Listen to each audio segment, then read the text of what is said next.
네. 김종인 대국민 사기극종. 오늘요, 김종인이 아주 그냥 분노에 말하자면은 이 발악을 했다는 겁니다. 그래서 기자들이 이렇게 쫙 몰려가가지고 김종인한테 아주 싫어하는 질문만 한 거예요. 뭐 이제 끝난 겁니까? 뭐 최후 통첩 받으셨고 뭐 끝난 겁니까? 그러니까 최후 통첩 뭐 이래가면서 신문이 주접을 떨어가지고 아니 그러니까 김종인도 이성을 잃은 거예요. 너무 화가 나니까 기자들 앞에서 뭐 신문이 주접을 떨어가지고 아니 듣는 신문 기자 그리고 같은 매체인 방송 기자들도 너무너무 화가 날 거 아니겠습니까? 근데 김종인이가 오늘 이제 방송을 하면서도 듣다가 제가 나중에도 들었는데 이 기자들 중에 한 명이 이제 엘리베이터 안까지 들어갔대요. 그러니까 그러면은 이제 이 총괄 선대위원장은 거절하시는 겁니까? 그러니까 끄덕끄덕 하대요. 그래서 이 끄덕이는 게 거절하신다는 뜻입니까? 그러니까 끄덕끄덕 하더래요. 그러니까 이제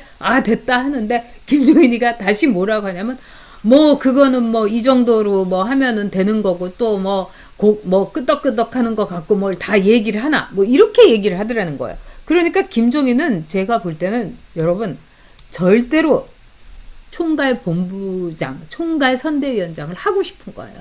근데 이 말하자면은 좀 더 윤석열이가 살려주십시오, 읍소하고 이래야 되는데 윤석열은 권력이 한 사람에게 가는 거 나는 반대한다. 그리고 윤석열 입장에서 아니 김종인을 그렇게 상황으로 모실 정도로 절박한 것도 없고 신세진 것도 없는 거죠. 그래서 이 결국 윤석열은 김종인과 정리를 하고 오늘 아침에 김병준을 만나서 힘을 팍 실어줬다는 겁니다. 저를 심더. 그리고 이제 김종인은 그냥 기자들한테 분노의 신경질 막 내고 막 성질 부리다가 이제 간 거고요. 그러면서 총괄 선대위원장 이 완전히 거부하는 거냐로 기자가 끄떡끄떡 하신 게 그거냐 하니까 거기에 대해서는 말을 흐렸다는 겁니다. 근데 오늘 참 재밌는 거는 김병준 위원장이었어요. 김병준 위원장이 이렇게 딱 나와갖고 뭐라고 하냐면 나 열심히 할게요 이렇게 얘기를 한 거예요. 그리고 나는 절대로 이번 선대위에서 최선을 다해서 일하는 걸로 끝으로 임명직 그리고 선출직 그러니까 선거에도 안 나간다. 이번으로 오로지 정권 교체에만 최선을 다하겠다. 참 최근에 들은 말 중에서 제 귀가 아주 깨끗해지고 이 안구정화 이게 되더라고요. 뭐 김병준 위원장이 뭐 잘생긴 분도 아닌데도 정말 김종인 얼굴에 그 탐욕과 드글드글한 거 보다가 너무너무 신선하게 생각이 들더라고요. 근데 이제 여러분 최후 통첩 윤석열이 최후 통첩을 했다. 그러니까 김종인이 거기에 자존심이 엄청 상해가지고 뭐 주접을 떤다 뭐 이런 말을 했는데 자 최후 통첩을 한 사람이 누군가 여기에 대해서 이준석이가 뭐라고 했냐면 나는 최후 통첩을 한 사람을 알고 있다. 이러면서 내가 주의를 주겠다 이렇게 얘기를 했어요. 뭐 당대표니까 뭐 그런 말을 하겠지만 좀 그 36살이라는 자기 나이가 있으면은 좀 더 이렇게 숙이고 또 좀 더 이 좀 좋게 해야 되지 않겠습니까? 말도 겸손하게 하고. 근데 최후 통첩이란 말을 김종인에게 전한 사람 말하자면 이건 최후 통첩이다. 윤 후보에 더 어떻게 할 수가 없다. 이 김병준 그 다음에 김한길 안고 간다. 그리고 뭐 장제호는 본인이 이제 자진 사퇴 이 캠프에서 물러난다고 한 거고요. 그게 누구냐면은 여러분 장성민이에요. DJ가 무지무지 이뻐하면서도 저 녀석은 잘못 쓰면 독이 된다. 잘 쓰면 약이 된다. 이런 말을 했던 사람이죠. 그리고 이 DJ 이후에 이 호남에 자기가 맹주가 되고 싶었는데 그게 참 안 됐고 이 친문하고 이렇게 결별을 하면서 자기의 길을 갔던 사람인데 일단 이제 보수적인 목소리를 막 내면서 이번에는 이제 입당을 했고 이 경선에까지 참여하다가 이제 컷오프로 된 사람이죠. 아무래도 이 사람이 이제 민주당 쪽에 있으니까 김종인하고도 친하고 또 고향도 이제 호남이니까 교류가 많았던 거예요. 그러면서 김종인한테 장성민이 뭐라고 했냐면 이게 윤 후보의 최후 통첩이다. 이러니까 김종인이가 화가 이렇게 확 난 거예요. 자, 지금 난립니다. 근데 이제 김종인이 원했던 거는 뭐냐? 김종인은 윤석열한테 뭘 원했던가? 문재인처럼 하기를 바랬던 거예요, 여러분. 문재인처럼. 문재인이 막 김종인 집에까지 찾아와갖고 위원장님 살려주십시오. 부탁합니다. 뭐 이렇게 한마디 하면서 완전히 백기투항을 한 거죠. 그래서 이 문재인의 백기투항처럼 윤석열이 문재인스럽게 하기를 바랬던 거예요. 근데 미쳤습니까? 윤석열이 왜 그렇게 해요? 문재인처럼 무능하지도 않고요. 윤석열은요. 또 동시에 이 문재인처럼 자기 의사가 없는 거예요. 그러니까 문재인이 김종인한테 찾아갈 때도 늘 어떻게 했습니까? 맨날 누구 한 명을 데리고 왔다는 거 아니에요. 김종인 말이. 그래서 자기는 뭐 문재인이 이 말주변도 그때도 이제 A4 용지가 없었겠죠. 그러니까 이 데리고 온 사람이 뭐 이런 말 저런 말 도와주십시오 어쩌고 저쩌고 하고 썰을 풀면은 이 문재인이 옆에 있다가 도와주십시오 부탁합니다 이런 말밖에 안 했다는 거예요. 그러니까 문재인은 무능하고 컨텐츠도 없었던 거고요. 윤석열은 만만치가 않았던 거죠. 그래서 김종인은요 정권 원탁 이렇게 얘기했던 거는 내가 저 윤석열 4개월짜리 한번 길들여 보겠다 이런 생각을 한 겁니다. 그리고 뭐 별의 순간이 오겠다 이러면서 막 약을 팔면서 왜 당열 들어가느냐. 이거는 왜 그러냐. 윤석열이라는 인지를 잡고서 앵벌이를 하고 싶었던 거예요. 김종이니까. 그러면서 국민의힘하고 나는 윤석열이라는 앵벌이를 갖고 있으니까 얘하고 바꿔치기 하자. 엿바꿔 먹자. 이렇게 한 겁니다. 참 추접하고요. 굉장히 지저분한 노인네라는 저는 그런 생각이 듭니다. 아니 80이란 나이가 들면은 우리는 정말 귀엽고 아주 사랑스럽고 존경스러운 많은 어르신들, 노인분들을 보게 돼요. 저는 김형석 교수도 그렇습니다. 이분 100세가 넘으셨는데 얼마나 귀엽고 상냥하고 또 제가 아는, 제가 존경하는 이대 교수님 중에서 43년생이시니까 이제 딱 그 80세를 향해서 가죠. 내년이면. 근데 이 교수님이 그렇게 귀여우실 수가 없어요. 너무너무 귀여우세요. 이러면서 이제 교수님하고 저하고 막 저 18살 때부터 대학교 1학년 때서 봤으니까 많은 얘기를 하는데 서로 연령 차이도 없고 그 다음에 그 교수님이 갖고 있는 이 내려놓음 정말 많은 것을 베푸시고 또 점점 집에 가면 물건이 없어져요. 왜 다 남을 줘가지고 그런 거예요. 이 80을 향해 가는 나이는. 근데 이분은 어떻게 이렇게 거머쥐려고 하고 이 그림만 그립감만 좋아하는지 이런 생각이 듭니다. 아 여러분들께서도요 같은 생각 하시지 않나 이런 생각이 듭니다. 네 그리고 아이스크림님께서요 네 애국이 슈퍼챗으로 성원을 해 주셨습니다. 아이스크림님 감사드려요. 근데 한마디로요 저는 이렇게 생각이 듭니다. 자, 이 김종인이라는 사람은 철저하게 과대평가된 사람이다. 우리가 로또는 어떻게 맞습니까? 실력으로 맞습니까? 근데 권력이라는 건 여러분 로또하고 굉장히 비슷해요. 또 왔다 갔다 하도 많이 하니까 솔직히 말해서 좀 아주 냉정하게 말해서 이렇게 생각합니다. 보수 정당인 뭐 한나라당부터 쭉 그 정당을 지킨 사람은요. 거기에서 원로 노릇을 한다 하더라도요.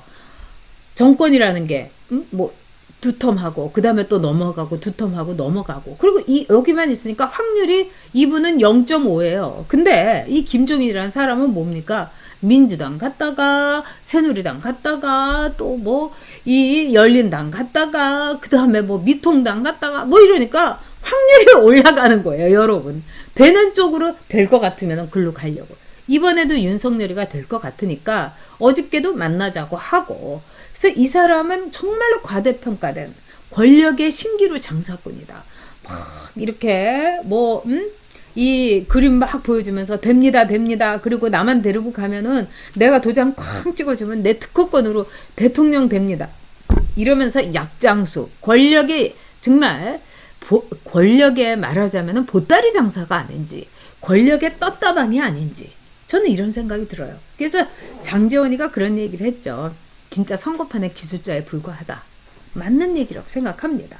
그런 점에서 문재인의 이 백기투항을 하듯이 말하자면은 이 윤석열도 그렇게 기어들어오기를 바란 거죠. 근데 미쳤습니까? 윤석열이 그렇게 하게요.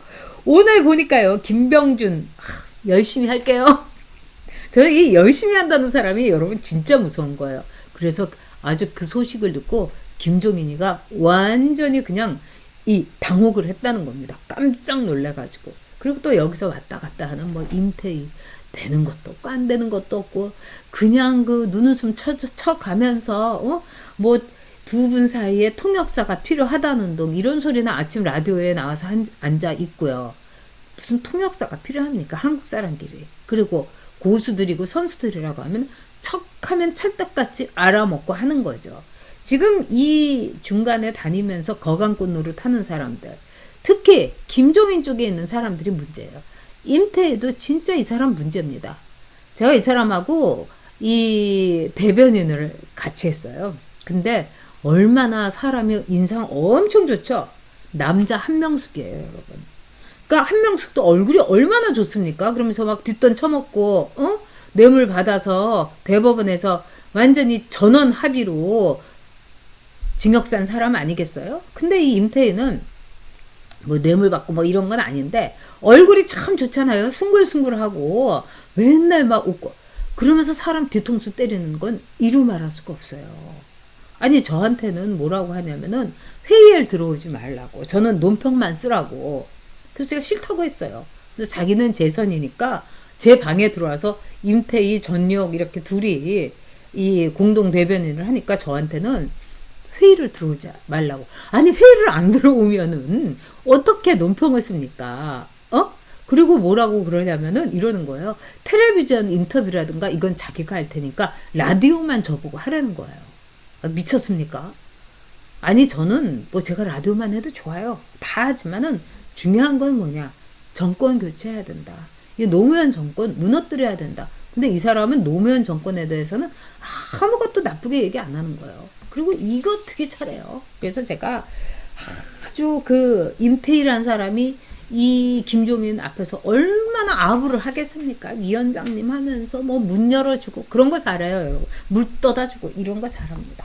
자, 그런 점에서 정말 이 과대평가된 여의도판 봉이 김선다 이 김종인이가 오늘로써 빠이빠이를 하고 나간 거 전 잘 됐다고 생각합니다.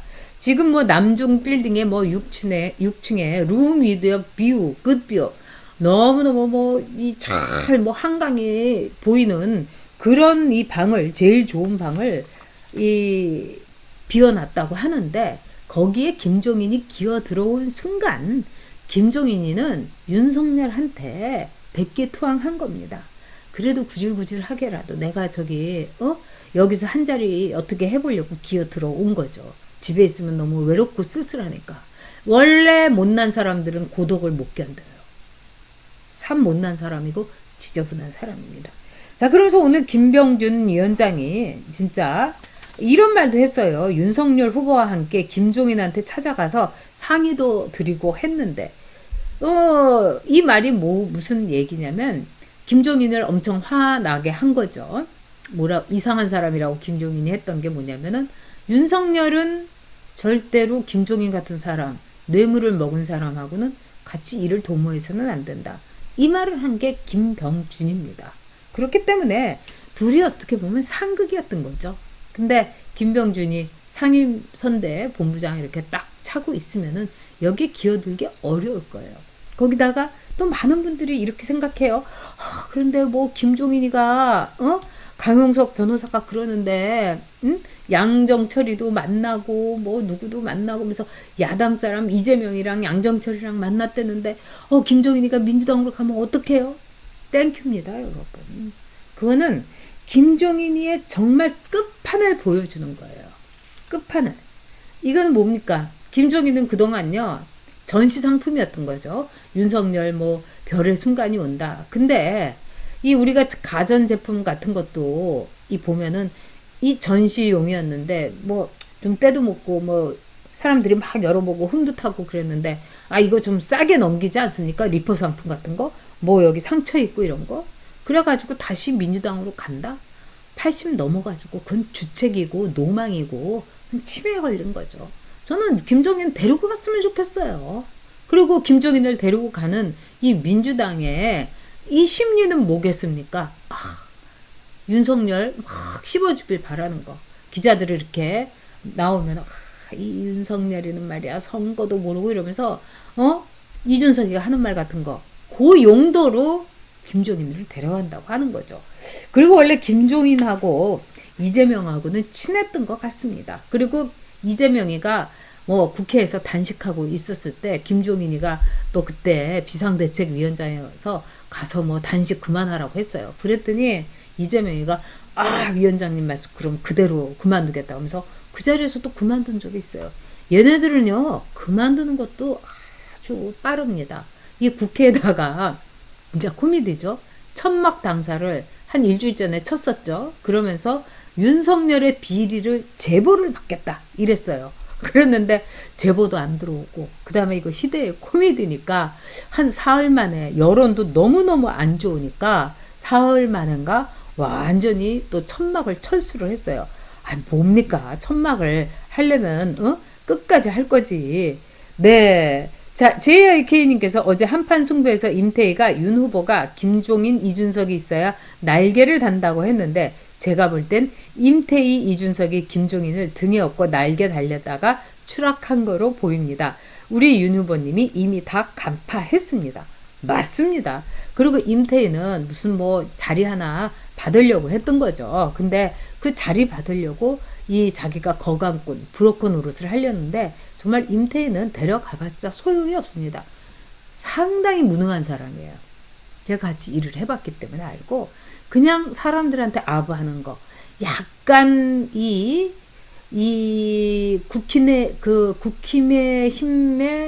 국민의 힘의 누구라고 할 수 있을까요? 국민의힘의 이낙연? 약간 이낙연스럽습니다. 하는 짓이. 물론 돈도 잘 안 내고요. 자, 마리아 스텔라님께서요. 네, 애국의 초록 물결 함께 해주셨어요. 늘 감사합니다. 마리아 스텔라님. 열심히 하겠습니다. 자, 그런 점에서 여러분들이 다 간파를 하고 있고, 자, 오늘 그 하르케이님께서 김병준 진짜 최고다. 저도 정말 최고라고 생각했습니다. 네, 그 다음에 장해찬 잘한다. 윤석열 열심히 도와주세요. 그래야죠. 벤틀리님 들어오셨군요. 네, 감사합니다. 그리고 우리 방울명님께서요. 김병준이 멋진 말씀 하셨네요. 김종인과 비교된다. 비교되다 뿐입니까, 여러분? 네. 자, 장혜찬님, 이준석한테 기죽지 마삼 하면서 우리 하늘님께서 응원해 주셨습니다. 네, 기죽을 리가 없죠. 장혜찬도 은근히 독특하답니다. 원래 장혜찬이 음대 출신이고요. 뭐 드럼도 잘 치고 그래서 음극과 끈기가 상당히 있대요. 그래서 뭐 그렇게 걱정 안 한다. 그리고 장혜찬을 청년에다가 박아둔 것도 이 윤석열의 인사술이다. 이렇게 얘기합니다. 즉 김종인에 대해서 김병준을 딱 박아둬가지고 서로 견제하게 하는 것처럼 즉 장혜찬을 청년위원장 자리를 딱 해놓고 말하자면 홍보를 하면서 2030은 내 인질들이야 뭐 이렇게 얘기하는 이준석을 딱 견제를 하는 거죠. 그래서 제가 오늘 이렇게 보면은요, 이 윤석열이라는 사람 그렇게 간단한 사람이 절대 아닌 것 같습니다. 그래서 저는 너무너무 잘 됐다. 우리는 하여튼 무조건 윤석열로 이렇게 가면 됩니다, 여러분. 네. 자, 그러면은요, 여러분, 두 번째 주제 가도록 하겠습니다. 김종인 대국민 사기극 쫑. 이제 내일부터는 아마 기자들이 김종인 사무실에 그렇게 벌떼같이 가지 않을 거예요. 그래서 내일은 절반, 조금 있으면 한 4분의 1 이러다가 아무도 이제 안 가게 되는 거죠. 그러면 김종인은 막 이불킥을 하면서 그때 내가 갈 걸 이러고 있지 않겠습니까?